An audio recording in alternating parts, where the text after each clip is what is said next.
Cinderella, Chapter 1. Long ago, in a kingdom far away, there lived a young girl. Her name was Ella. She was very kind and beautiful. Ella lived in a big house with her mother and father. They were all very happy together.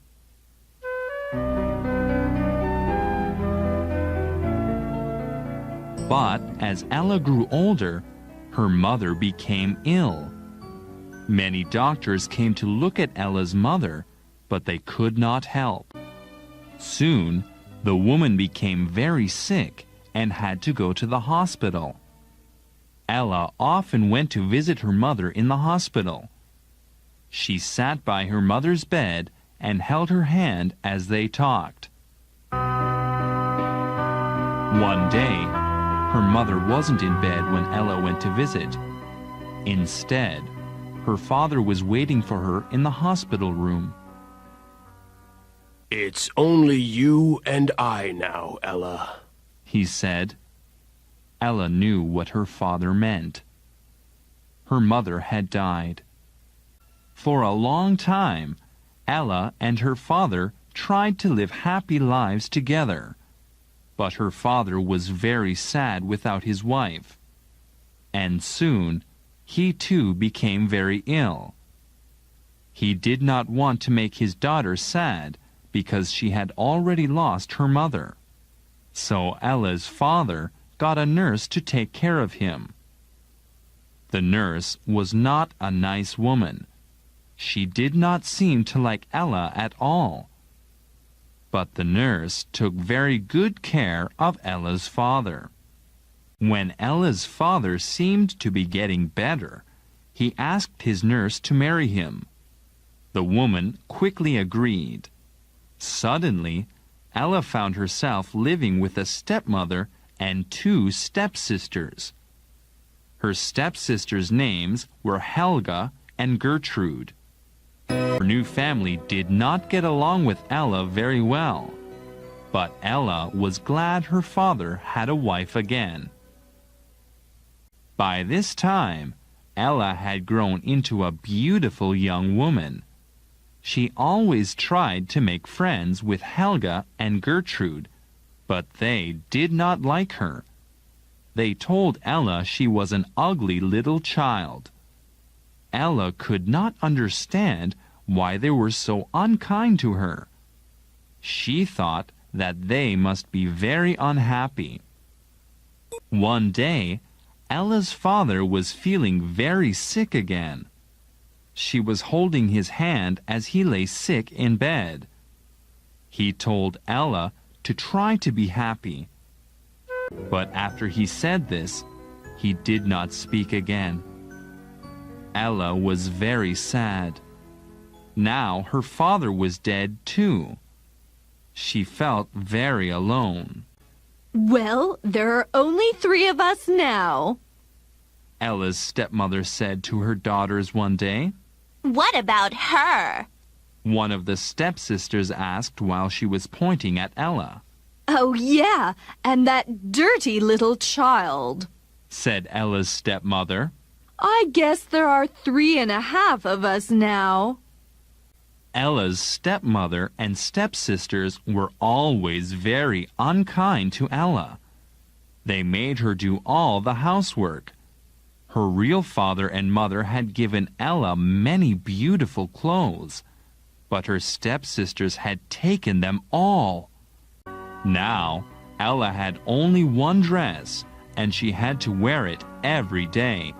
She was very unhappy.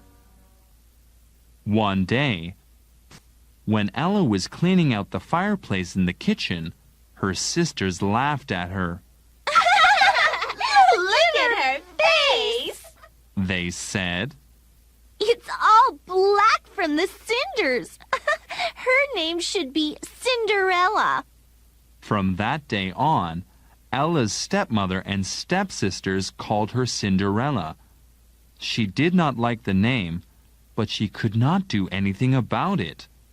One day, while Cinderella was cleaning in the kitchen, she heard her stepsisters talking.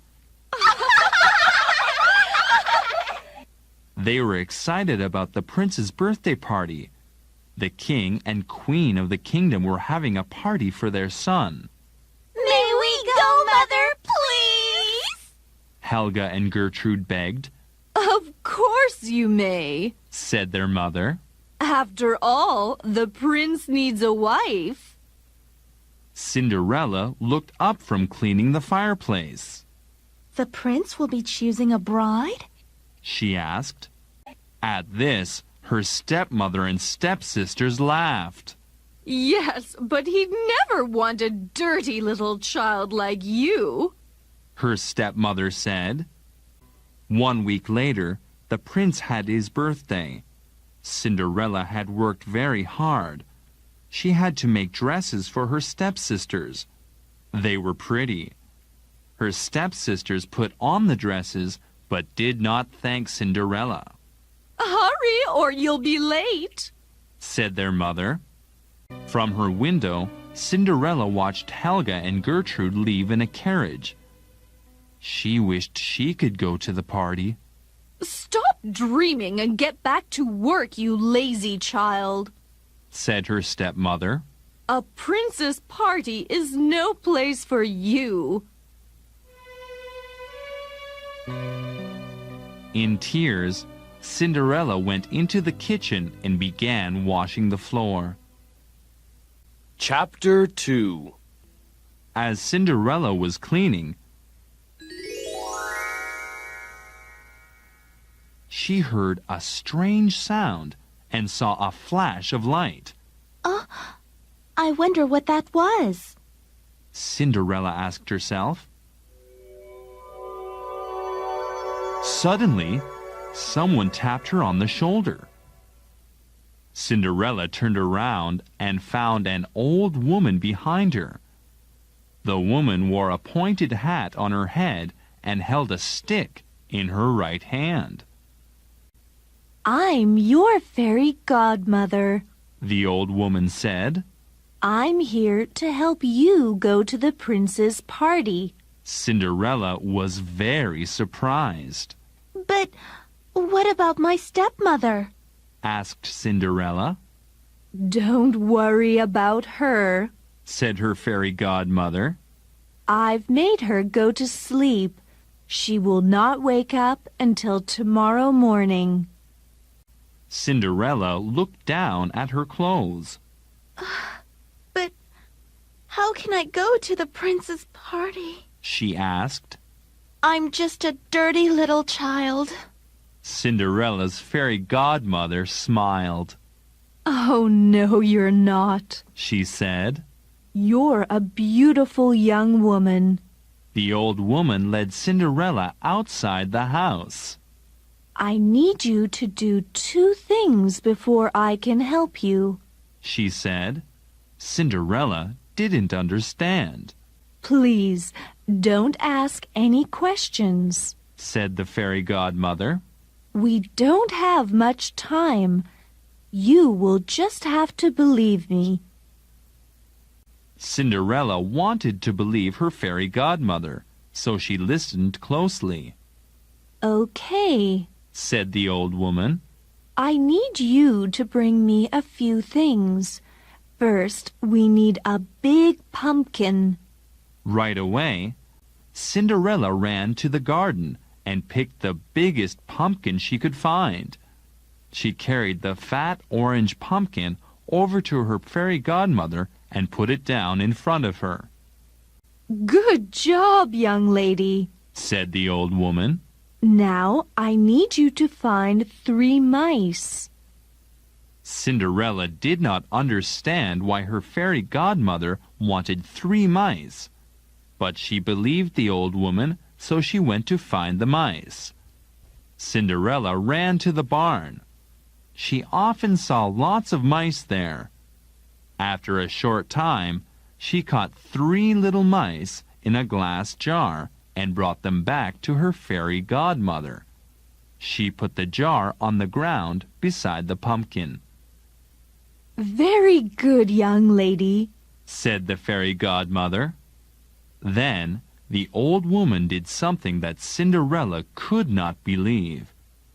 She touched the pumpkin with her stick, and it changed into a large carriage. Wow!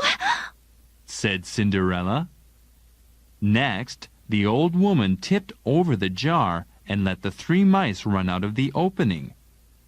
Before they could run away, she touched each mouse with her stick. The first 2 mice changed into beautiful white horses, and the last mouse into a coachman. Wow! Said Cinderella. What is that in your hand? The fairy godmother held the stick out for Cinderella to see. It's called a magic wand. It will do anything you want, she said. And once again, the fairy godmother waved her magic wand. This time, Cinderella's dirty dress changed into a lovely gown, and her shoes became glass slippers. Now go, but be home by midnight. My spell will break when the clock strikes 12. When Cinderella arrived at the party, the prince was very surprised. He walked over to the door and took her by the hand. The prince told Cinderella that she was the most beautiful woman at the party. Everybody wondered who Cinderella was and where she came from. They thought she was a princess from another kingdom.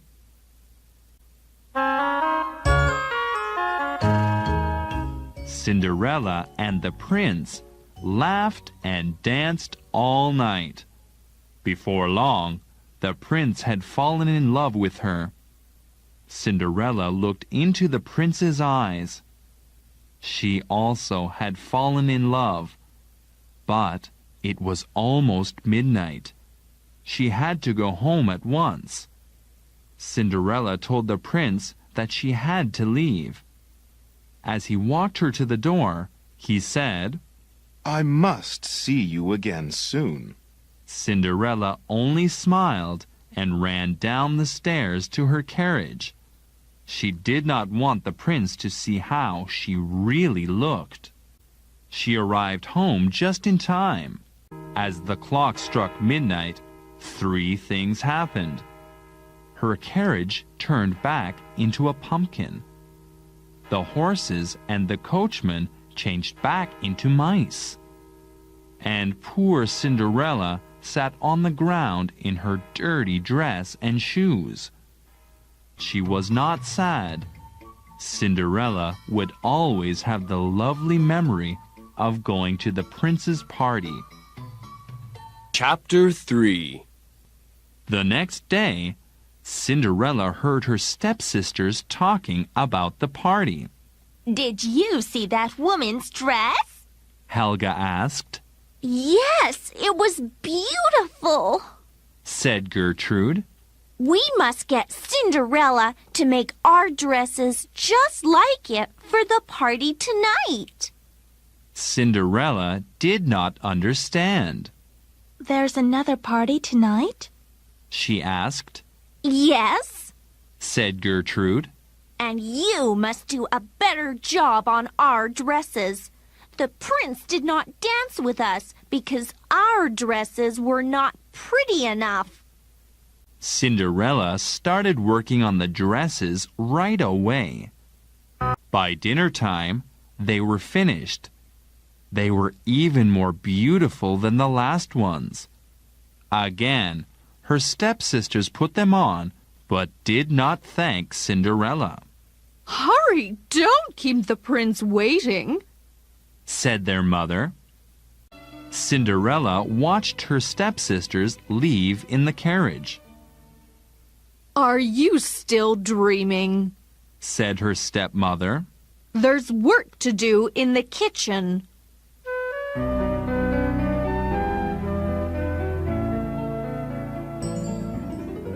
This time, Cinderella was not sad.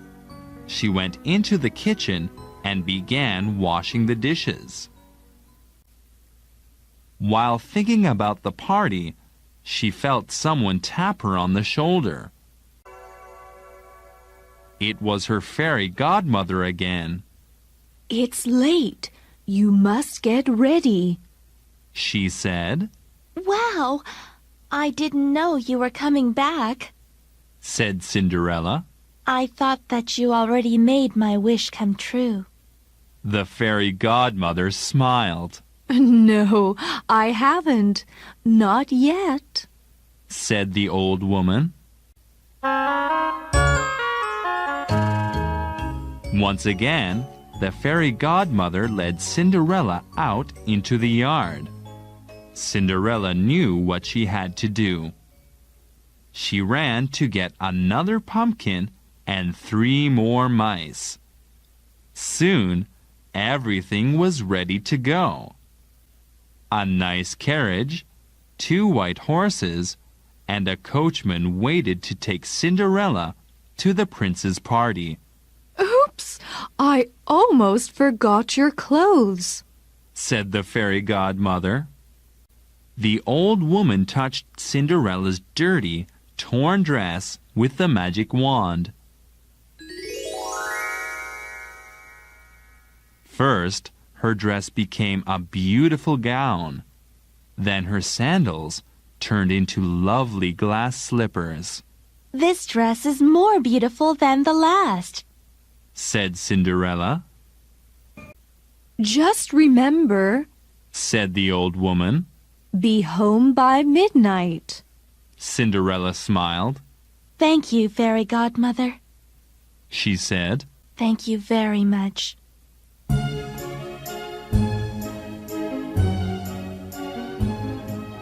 When Helga and Gertrude arrived at the ball, they wanted the prince to look at them. But the prince was not waiting for Helga and Gertrude. He did not even see their beautiful new dresses. He was waiting for another woman.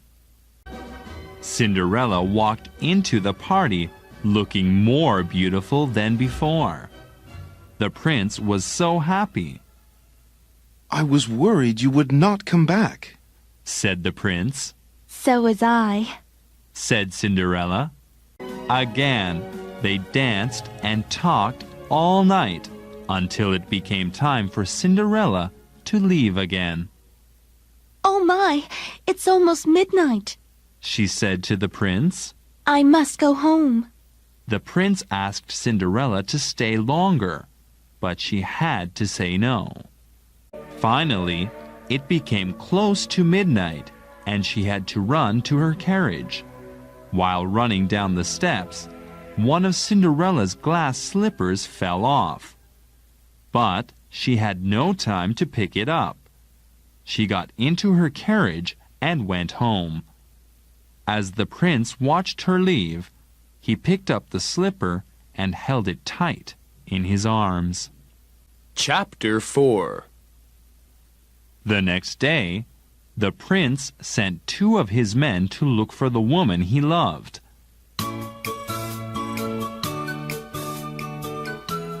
They had to see every woman in the kingdom. Each woman had to try on the glass slipper, but nobody's foot could fit into it. This was not because the slipper was too small or too big. It was because the slipper was magic.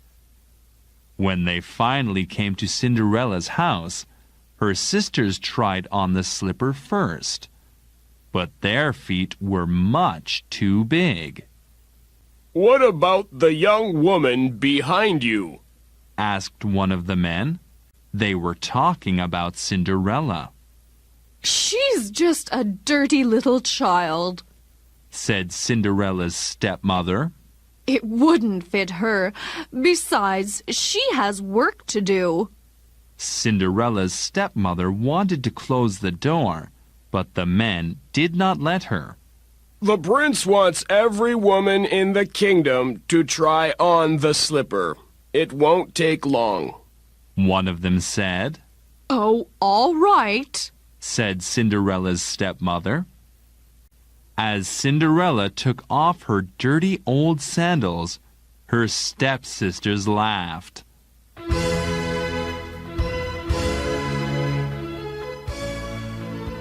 But when she tried on the glass slipper, it fit her pretty foot perfectly. The prince has invited you to come back to the castle, miss. Will you come? Asked one of the men. Of course I will come, Said Cinderella. When Cinderella came back to the castle, the prince was waiting for her. Will you marry me? He asked. While looking into the prince's eyes, Cinderella answered, Yes, I will.